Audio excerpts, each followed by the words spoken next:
Okay, so this is iPad Pro M1 in 2024 after the launch of the iPad Pro M4. Apple did claim one thing, that they have made the iPads really slim and everyone is talking about it. It's insanely thin. It's only 5.1mm compared to 6.4mm of the last model.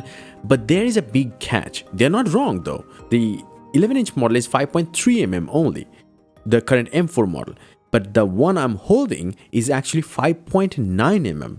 The difference between them isn't actually as much. For the bigger models, it used to be 5.9mm. The mini LED displays made the iPads more thicker. So that's why those mini LED 12.9-inch models were 6.4mm, and that's what Apple is comparing to. But in reality, no one ever complained about the iPad's thickness. And that's the same thing I would say, because this is crazy thin already. I don't want it to go thinner than that, but rather they could have made the iPads more thicker to have more bigger batteries. Because the battery life is still the same on the M4 powered Apple iPad Pro models.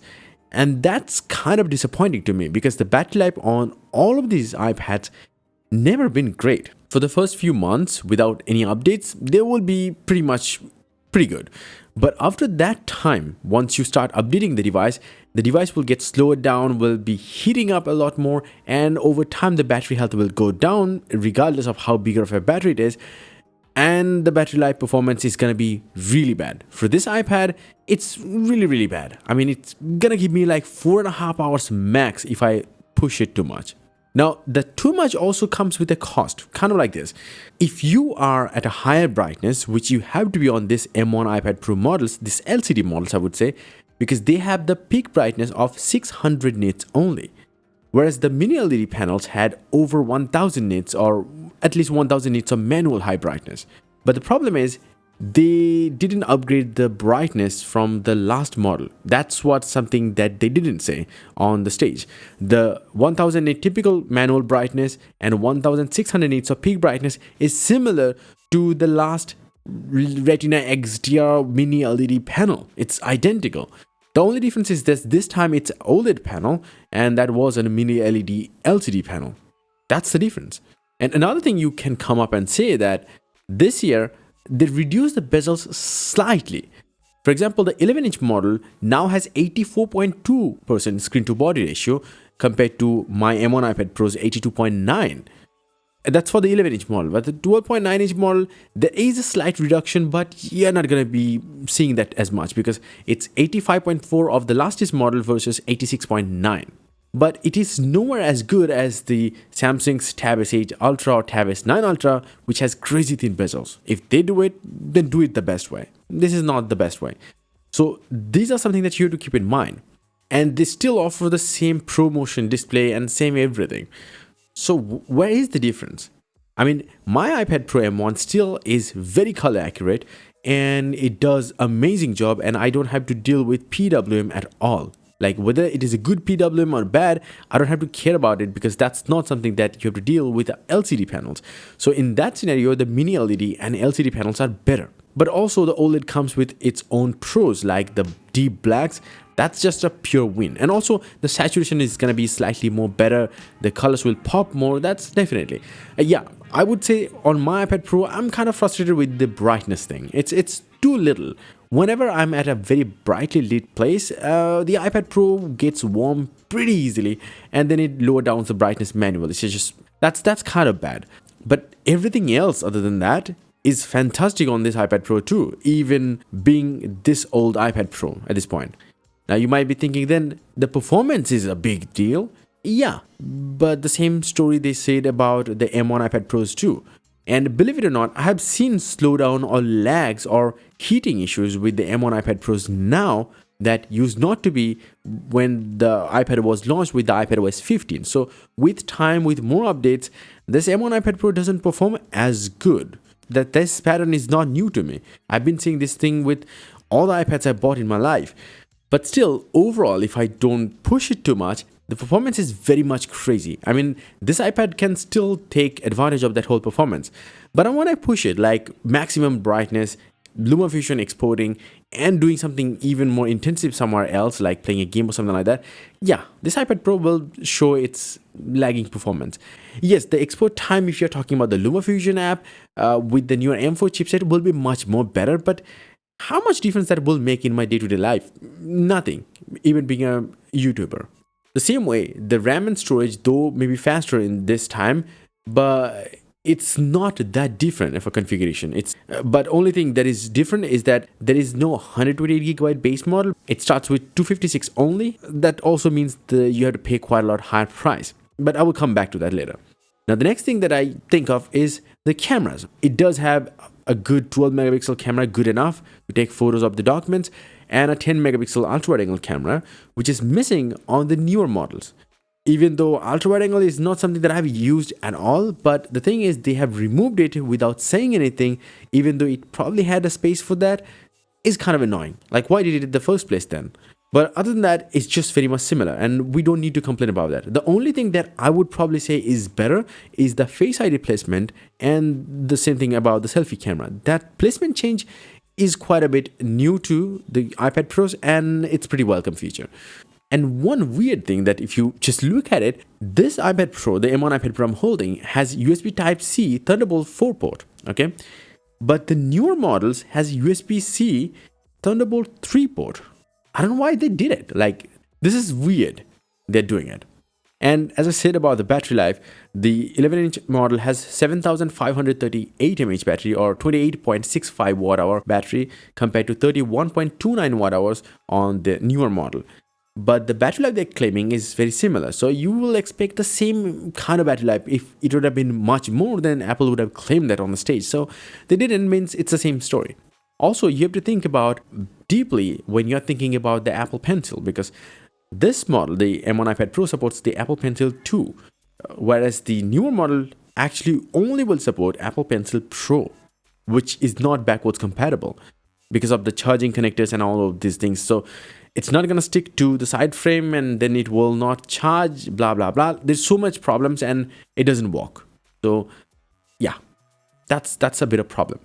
And in case you're thinking about the weight reduction they are talking about, well, the 11-inch model is similar in terms of weight, almost. Well, there is a 20-gram difference, which you're never going to notice. So, and it also does have a newer Magic Keyboard support, which is also not backwards compatible for no reason, because there is 3-pin connector at the back, and it also does have a 3-pin connector. And no, the newer Magic Keyboard, even though it does have function row and it's much more better, like the aluminum build, and the trackpad is bigger, but you can't have it. But then you might be thinking, that's not the whole experience. But I was comparing this M1 iPad Pro with the newer iPad Pros. Like, how much better they are? I don't think they are better that much. Except if you love the OLED displays, that's where they are definitely better. Otherwise, the bezel size is not reduced that much. The refresh rate isn't different. The design is almost similar, but overall the aluminum build is still there. It looks the same. The speaker quality on the M1 iPad Pro is crazy insane. It beats out quite a lot of Bluetooth speakers directly, even though it doesn't have that much bass, but it's way more bassy than any phones can produce. For example, this is how it sounds like compared to my iPhone.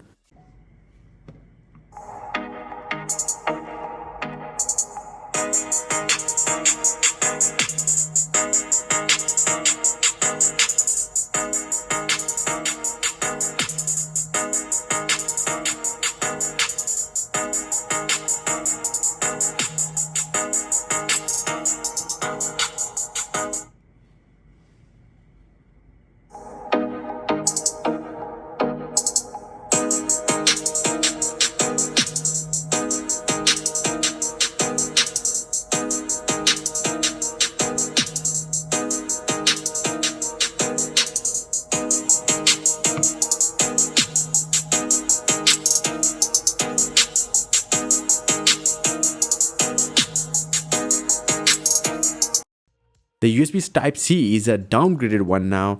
The battery isn't different. The camera experience doesn't matter on these devices. Vibration motor is still nowhere in the iPad Pros. I mean, the OS experience is gonna be similar, very much similar. And it's still a clunky experience.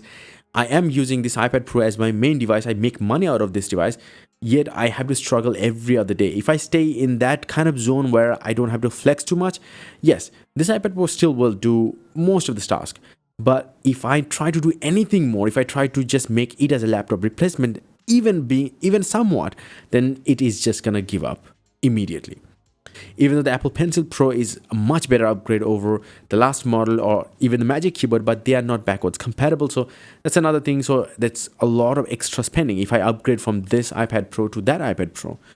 And yes, Apple is claiming that dub event, the next dub event in June, is going to be crazy big event and for the iPads.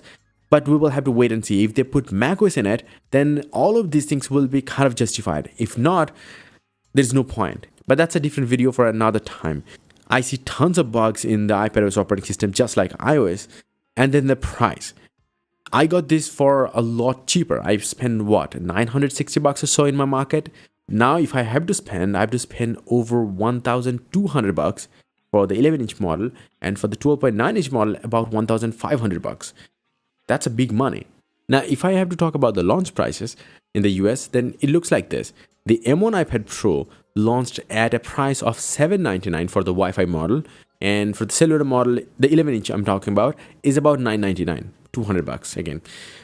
But this year, they launched it at $999 for the 11-inch 256GB base model, and that to the Wi-Fi one. So yes, now you have to spend literally 1,200 bucks to get the 11-inch iPad Pro M4 with cellular connectivity. So it's a lot of money for a device like that.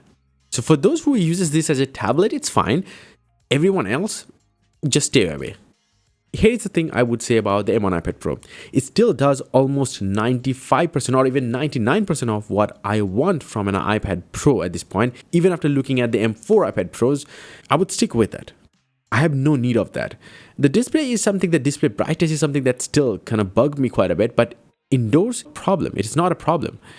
So definitely, let me know about your thoughts in the comment section below. What do you think about the M1 iPad Pro now that you are using it for all these years? But in case you're thinking about buying an M1 iPad Pro right now in the used market, then $300 to $400 price tag is pretty much perfect for this device, but only if it's a good condition product.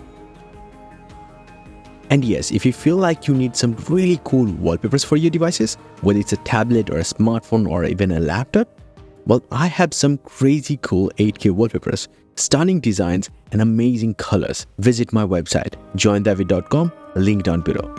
And until the next one, bye and take care.